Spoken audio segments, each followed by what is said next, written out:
Welcome to the Deep Dive, episode 12 of 13. Today we're starting our Wisdom Unveiled exploration.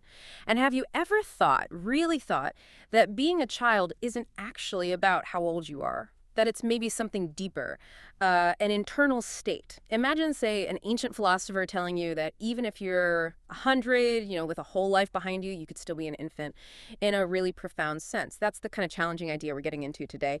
We're diving into the world of the 12th century Iranian philosopher Shihab al-Din Yahya ibn Habash Suhrawardi, specifically his short treatise Fi Halat Tofulia, which translates to On the State of Childhood. Now, just a quick note before we really jump in. This deep dive is a translation and reproduction of conversations with Iranian philosophers like Dr. Ibrahim Dinani and Dr. Ismail Mansour Larijani. Some concepts, maybe some details might not be fully conveyed. We do apologize for any discrepancies there. And of course, your insights are always welcome. So our mission for you today is really to grapple with Suhrawardi's, revolutionary take on maturity, distinguishing physical age from profound intellectual and spiritual growth. We'll look at how our daily choices might, maybe unknowingly, keep us in this state he calls childhood, and what it really means to grow up, in the most essential way. So let's get started with this paradox. It really is a captivating perspective Suhrawardi gives us.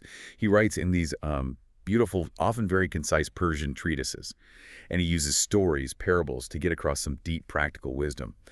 And in Fi Halat Tofulia, he just completely turns our usual understanding of child upside down. For Suhrawardi, that's the word, child isn't someone young in years, not necessarily. Instead, it's anyone who hasn't reached what he calls bologhia klani. Klani. Intellectual maturity. Exactly, intellectual maturity. This is someone who lacks insight into the secrets of existence, doesn't truly see the difference between good and bad in a deep sense, and the sort of bound by limitations can't grasp those deeper realities. That's a powerful way to redefine it. It immediately makes you think, doesn't it? By that standard, am I mature? I bet a lot of people listening are asking that same question right now. But how do we spot that state in ourselves? Are there signs? Suhrawardi gives us a classic story, doesn't he? Oh, absolutely. And it is one that really brings the philosophy to life. He tells this tale of a very wealthy man, immensely rich. And this man had just one single, all-consuming desire to build the most extravagant mansion you could possibly imagine. He spared absolutely no expense, hired master craftsmen, agreed to every single demand, whatever the cost. Foundations were laid, walls went up, adored with incredible, intricate designs. The whole structure was just breathtaking. People came from all over just to look at it, even unfinished. But, as things happen, before the house was finished, the owner got seriously ill. And soon enough, the angel of death appeared at his bedside. Okay, and this is the crucial part, isn't it? Facing the absolute end, what does he ask for? Exactly. The man, knowing his time was up, he pleads with the angel of death. He says, "Is it possible? Could you just grant me enough time to finish this house? It's my only wish in the whole world. Just that." And the angel of death's reply, it echoes a Quranic verse with stark, uncompromising. When their term comes, they cannot delay it for an hour, nor can they advance it. Wow, so no exceptions. None. And for Suhrawardi, this story isn't just, a sad tale. It's a profound illustration of the spiritual childhood. This man, despite all his worldly success, was so utterly consumed by a material desire, even a grand one like a mansion, that he couldn't see beyond it, not even when facing his own death. That unwavering attachment to an unfinished building, it showed a deep, almost childlike lack of intellectual maturity. That story really hits home. The danger of getting your priorities completely wrong. It makes me think about what we truly value. And that idea, priorities, seems to link directly to this fundamental distinction Suhrawardi makes between to be and to have. What's the core difference there? Why is that so critical for understanding maturity? Yeah, that distinction between his stand to be and dashtan to have, it's absolutely foundational for him. Foundational. To have, that implies possessing things outside yourself. Possessions, status, sensory pleasures, it's all external acquisition. But to be histan, that refers to your essential existence, your intrinsic qualities, your own unique journey of, let's say, self-realization and inner growth. We're here, we exist, right? And yes, we gather things, we have things. But the critical question Suhrawardi forces us to ask is, which one really dominates our lives? Which one takes priority? And it feels like, as humans, we often get so caught up in the having, massively so. But isn't there a line? We need some things. When does having what you need cross over into being enslaved by it? How would Suhrawardi tell the difference between, say, necessary possession and this kind of harmful attachment? That's a really crucial point. Suhrawardi isn't saying owning things is inherently bad. Not at all. The danger, the peril, lies in prioritizing having over being. Humans often, perhaps usually, become slaves to their haves, chasing possessions, status, those fleeting pleasures, often thinking that having more automatically means being more. But this focus, this preoccupation with having, it can actively overshadow your true being, stifle it even. And it certainly stops your becoming. If I become a slave to my attachments, I only have. My becoming, my inner growth, my journey of Shoden, it just halts, stops dead. And that, he argues, is precisely what spiritual childhood to Fowler really is. The more external stuff we pile up, especially, in our tech-heavy modern lives, the more our genuine inner growth can actually shrink. It's a paradox. We get dependent on these external halves, and if something disrupts them, our whole life feels like it's collapsing. Like that builder, right? You couldn't let go of the house, even at the very end. So putting having first keeps us stuck in childhood, no matter how many birthdays we've had. This also makes me think about problems, the countless problems we face individually, collectively. You've argued before that problems are uniquely human, like a mountain doesn't have problems, it just is. Why are we apparently the only ones burdened by them? That's a very perceptive link. What is a problem, really? I think problems are unique to us because we have consciousness, self-awareness, and this huge range of desires. A mountain, a chair, no problems. They just exist as they were made. They don't ask for anything beyond just being. But human desires, Suhrawardi would say they are layatanhi, limitless, infinite almost, and often contradictory. We're pulled in different directions all the time. We constantly chase desires, and many of them, he'd say, are kazib, false, illusory. Chasing a trend just because others are, even if it doesn't feel right for you, that creates inner conflict, a problem, this endless, often conflicting chase after having things, fulfilling desires. That's the very root of so much human struggle. Okay, so it's not having desires per se, but our relationship with them, especially the ones that don't really serve our deeper being. It sounds like the reason we can't solve these problems often comes down to not knowing ourselves well enough. Exactly. Precisely. If you truly knew yourself, the nature of these desires, which ones are real, which are false, their true value, you all become much clearer. So the path, for Suhrawardi, the path to intellectual maturity, it goes straight through self-knowledge. True being depends fundamentally on knowing yourself. He says quite starkly, as long as a person does not know himself, he knows nothing. Nothing. If one knows himself, he knows everything. This isn't just knowing your name or your job title. No. It's about understanding your true magnitude, your potentially infinite journey that goes way beyond these temporary worldly constraints. Think about it. How often do we limit our ambitions to just getting the next promotion or buying a slightly bigger house, when our actual capacity for understanding, for compassion, for creativity, it's essentially boundless? Recognizing this leads us to a really profound definition of freedom. It comes from the mystic Abul Hasan Kirkani. He said, one is free who is both a master to himself and a slave to himself. Whoa, hang on, that sounds like a complete contradiction. How can you be both a master and a slave to yourself? It sounds like one, doesn't it?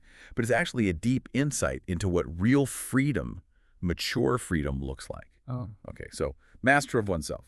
That means exercising complete control, dominion over your own desires, your passions, your whims.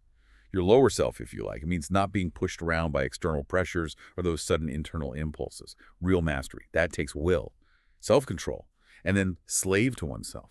This means obeying the commands, the dictates of your own akli mozaka, your purified intellect. Purified intellect. Yes, that higher rational faculty within you, the best part of your reason. It means aligning your actions with genuine wisdom, with truth, not just fleeting desires or whims. This internal obedience, this willing slavery to the highest, most authentic part of yourself that is the core of mature freedom. And this isn't just, worldly cleverness or economic smarts or political calculation. No, it's a transcendent intellect, one that guides you towards the highest levels of existence. And crucially, it's the only faculty that's actually aware of its own limitations, which, paradoxically, is what opens the door to deeper truths. That makes so much more sense. It's about alignment with your highest self, not just giving in to every impulse. Fascinating.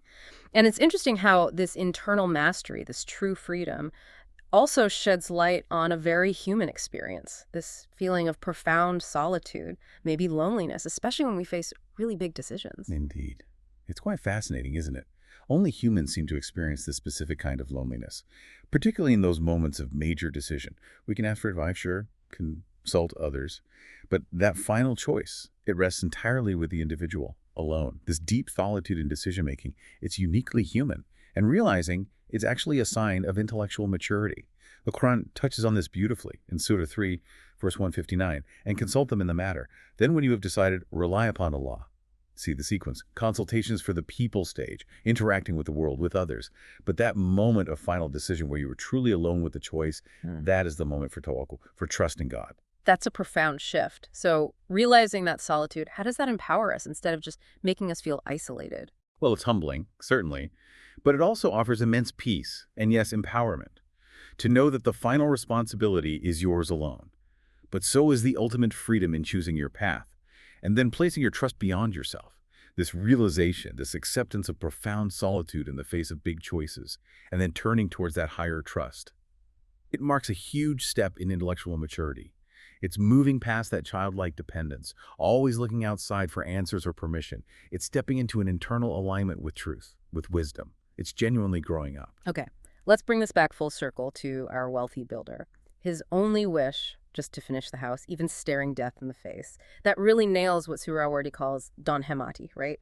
Low ambition. He just failed to see his own true potential, didn't he? Exactly. That's the absolute peril of don hemati, low ambition. Suhrawardi often reminds us of the Quranic idea, where God, after creating humans, declares, "Blessed be God, the best of creators." Fadabarakallahu ahsan al-khaliqin. The implication is clear. Humanity is the best of creations, ahsan al-makhluqin. We're endowed with immense capacity, potentially infinite capacity.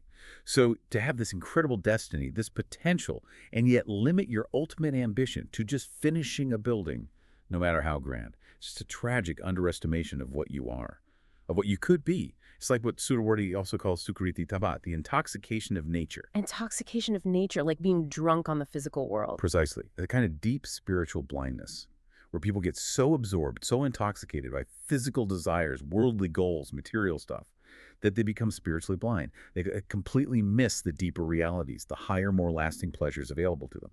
It's exactly like a child totally lost in playing with a toy, completely forgetting the vast, amazing world that exists just beyond it. So this intoxication clouds our vision, stops us seeing our real, boundless potential. We get drunk on the world, our perception gets fuzzy, and we miss what's truly important, what's eternally valuable. You've got it.